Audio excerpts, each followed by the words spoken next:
नागिन 3 के actor Perl we Puri पर एक नाबालिग से बलात्कार करने का आरोप लगा है और इसी के चलते शनिवार सुबह उन्हें मुंबई पुलिस ने गिरफ्तार कर लिया है। पर्ल की गिरफ्तारी से फैंस के साथ साथ टीवी सेलेब्स को भी बड़ा झटका लगा है और अब नागिन की प्रोड्यूसर और टीवी क्वीन एकता कपूर ने पर्ल वी पुरी के साथ फोटो शेयर करते हुए न्याय की गुहार लगाई है। साथ ही एकता ने बच्ची की मां से हुई सारी बातचीत के बारे में भी बताया है। एकता ने लिखा, क्या मैं एक बच्ची के साथ छेड़खानी करने वाले या किसी भी तरह से छेड़छाड़ करने वाले का समर्थन करूंगी, लेकिन जो मैंने कल रात से अब तक देखा वह मानव भ्रष्टता की निर्मता थी। मानवता इस स्तर तक कैसे जा सकती है? जो लोग एक दूसरे से परेशान हैं वे कैसे ऐसे हो सकते हैं? किसी तीसरे व्यक्ति को अपनी लड़ाई में घसीटें।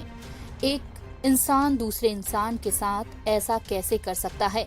लड़की की मां के साथ कई कॉलों के बाद जिन्होंने खुले तौर पर कहा कि पर्ल शामिल नहीं था। यह उनका पति है जो कोशिश कर रहा है अपने बच्चे को रखने के लिए कहानियां बनाए और साबित करे कि सेट पर एक कामकाजी मां अपने बच्चे की देखभाल नहीं कर सकती है। अगर यह सच है तो यह कई स्तरों पर गलत है।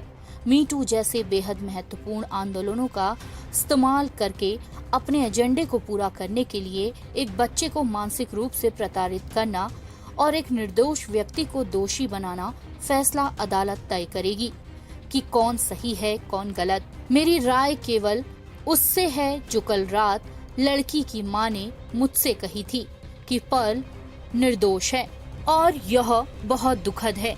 अगर लोग कामकाजी माओं को साबित करने के लिए तरह तरह के हथकंडे अपना रहे हैं, अपने बच्चों की देखभाल करने में असमर्थ हैं, मेरे पास बच्चे की मां और मेरे बीच हुई बातचीत के सभी वॉइस नोट और मैसेजेस हैं जो स्पष्ट रूप से पर्ल पर लगाए गए झूठे आरोपों की ओर इशारा करते हैं।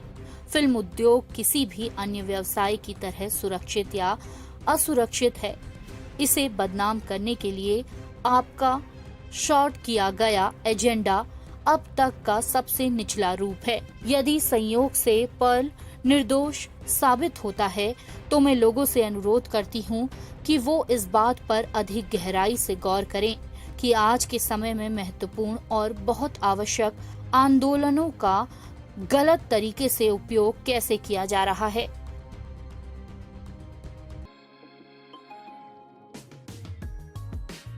बॉलीवुड अभिनेत्री यामी गौतम और उरी फिल्म के निर्देशक आदित्य धर शुक्रवार को शादी के बंधन में बंध चुके हैं। इस खुशखबरी को दोनों ने शुक्रवार को सोशल मीडिया के जरिए शेयर किया। अब यामी ने अपने फैंस के साथ अपने मेहंदी सेरेमनी की तस्वीरें शेयर की हैं। इन तस्वीरों को यामी ने अपने इंस्टाग्राम पर शेयर किया है। इनमें से एक तस्वीर में यामी येलो सूट पहने मेहंदी लगवाते हुए आदित्य को देख मुस्कुरा रही हैं। दूसरी तस्वीर में यामी मेहंदी लगवाने के बाद पोज देती नजर आ रही हैं। यामी ने आदित्य की डेब्यू निर्देशित film Uri the surgical strike में भी अभिनय किया था। बॉलीवुड के कई सेलेब्स ने शादी का खुलासा होने के बाद यामी और आदित्य को बधाई दी है।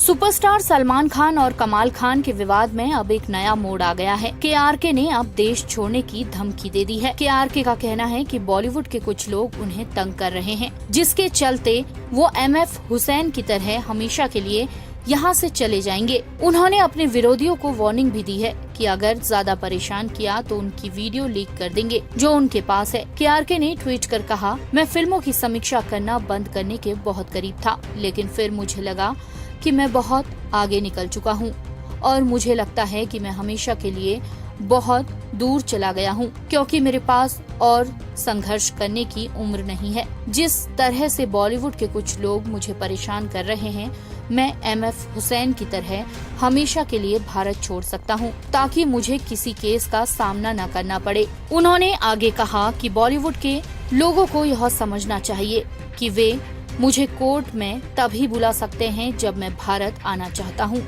एक बार जब मैं स्थायी रूप से भारत छोड़ दूंगा तो कोई भी कानून मुझे फिल्मों की समीक्षा करने से नहीं रोक सकता, और अगर मैं भारत छोड़ दूंगा तो बॉलीवुड वालों को जीवन भर पछताना पड़ेगा, क्योंकि भाईचारा खत्म हो चुका होगा। इसलिए मुझे ज्यादा परेशान करना ठीक नहीं होगा। मेरे पास इतने सारे वीडियो और रहस्य हैं कि मैं कई बॉलीवुड वालों के रहस्यों को उजागर कर सकता हूँ, और अगर मैं भारत छोड़ दूंगा तो मैं फिर से ये सब बड़ी धूमधाम से करूँगा। अच्छी तरह से नोट कर लेना जो मैं आज कह रहा हूँ। मजे करो।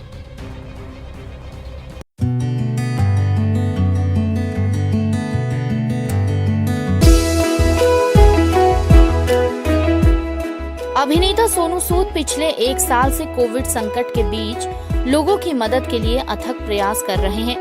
लॉकडाउन के दौरान प्रवासी मजदूरों को घर पहुंचाने में मदद करने से लेकर कोविड मरीजों के लिए बेड और ऑक्सीजन कंसंट्रेट की व्यवस्था करने तक सोनू इस महत्वपूर्ण समय में लोगों की मदद कर रहे हैं। सोनू के घर के बाहर अक्सर ऐसे लोगों की भीड़ रहती है जो अपने प्रियजनों के लिए मदद मांगने के लिए बड़ी उम्मीदों के साथ वहां पहुंचते हैं। शुक्रवार को भी सोनू के घर के बाहर भीड़ देखने को मिली।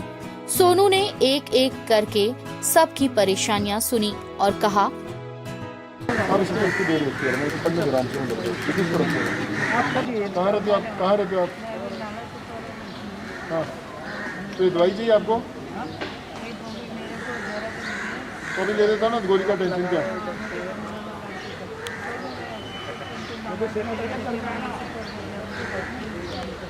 अच्छा, तो तो अच्छा ठीक है, आप ये दवाई लिख दीजिए, मैं आपको लेके देता हूँ। लिख दिया दवाई? ले लिया, सब डिटेल ले लिया।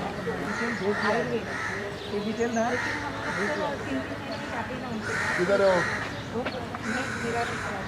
तो ये डॉक्टर किधर है? कितने खर्च आते हैं? कितने टाइम चलता हो?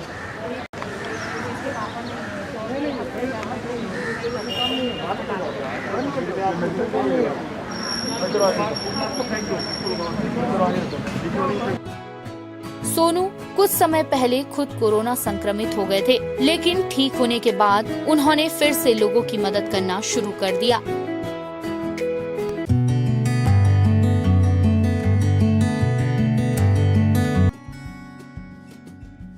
अभिनेता करण मेहरा और निशा रावल के बीच का विवाद इन दिनों सुर्खियों में छाया हुआ है।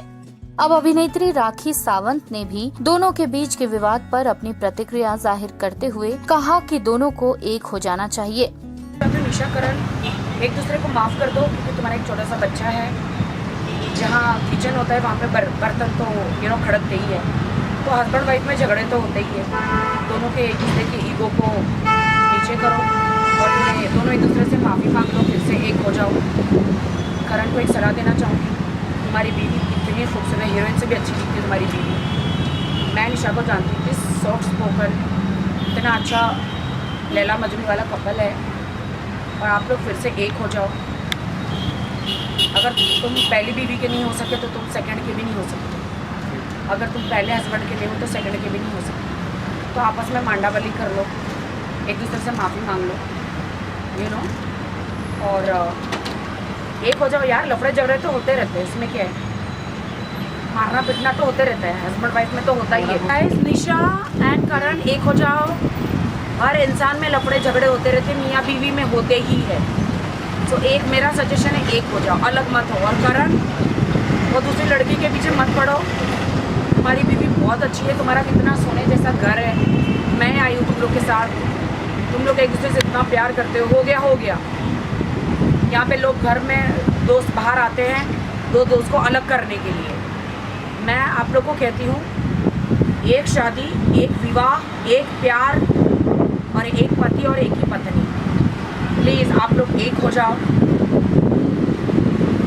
तुम अलग होंगे तो सबसे ज़्यादा दुखी ईश्वर होता है। आज के ज़माने के हिसाब से मैं आज के ज़माने की हूँ, बट आज के ज़माने के हिसाब से मैं चलती नहीं हूँ। के पीछे मेरे को कॉफ़ी तो नहीं डाल देगी। तो अगर इन फ्यूचर मेरा, भगवान न करे, मेरे हस्बैंड से झगड़ा हो, अगर होता भी है तो मैं तो तुरंत पैचअप कर लूँगी, क्योंकि ईगो सबसे नीचे रखना है। शादी का मतलब होता है ईगो को मार देना। ईगो, घमंड ये हस्बैंड वाइफ में नहीं चलता। सेल्फ रिस्पेक्ट है, लेकिन ईगो ये सारी चीज़ें हस्बैंड वाइफ में नहीं चलता। अगर शादी को लॉन्ग टर्म्स, पुराने ज़माने में देखो, आज आप लोग के माँ बाप भी देखो कितना एंड तक साथ में रहते हैं, यू नो। तो प्लीज़ आप लोग मेरी तरफ से मैसेज दे दो उनको, कोई पैचअप कर ले। मैं पैचअप कराना चाहती हूँ उनका। हस्बैंड वाइफ में तो झगड़े होते हैं यार। निशा ने हाल ही में करण के खिलाफ मारपीट के आरोप में एफआईआर दर्ज कराई थी, जिसके बाद मुंबई पुलिस ने करण को गिरफ्तार कर लिया था, पर बाद में उन्हें जमानत पर रिहा कर दिया गया। Subscribe now and press the bell icon. Never miss an update.